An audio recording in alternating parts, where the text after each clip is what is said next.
اور ناجائز دولت کا ارتکاز اور پیداواری وسائل پر چند خوشامدیوں کی اجارہ نے پاکستان کو معاشی بدحالی کے دھانے پر لا کھڑا کیا۔ 8 سال کے دوران میں قرضے بہت ملے اور ریمیٹنسز جیسا کہ آپ کو پتہ ہے کہ 2.5 بلین کے حساب سے سالانہ پاکستان کو ملتے رہے۔ ان 10 سالوں میں تقریباً 20 بلین تو ریمیٹنسز کے ذریعے ملے، اور IMF کی طرف سے 1.7 بلین ڈالر،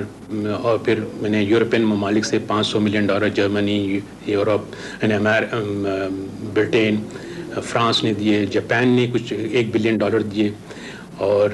خود USAID نے ایک 3.02 بلین ڈالرز کا 5 سال کا اگریمنٹ کیا۔ اس طرح سے کچھ 30 بلین ڈالر ملک کو ملے اس دوران میں۔ لیکن ان سارے قرضوں کا جو اصل جو اس کا استعمال جو ہوا کچھ اس طرح سے ہوا کہ 1988 کے آخر میں ہمارے پاس یہ دکھانے کے لیے کچھ نہیں تھا کہ بھئی یہ ہمیں اتنے پیسے قرضے میں ملے، یعنی زیادہ تر جو قرضہ لیا گیا وہ کنزیوم کیا گیا، یعنی ڈے ٹو ڈے جو ایکسپنسز تھے اس کو پورا کرنے کے لیے ان قرضوں کو استعمال کیا گیا، نہ کہ ان قرضوں کو استعمال کر کے کوئی لانگ ٹرم انڈسٹریلائزیشن کا، یعنی حد یہ ہے کہ جو کچھ بھی fertiliser factories, cement factories, sugar factories 77 سے پہلے بنے تھے، وہ جب وہ پروڈکشن پہ آئے تو بس وہیں ان کی انڈسٹریلائزیشن کو یہیں روک دیا۔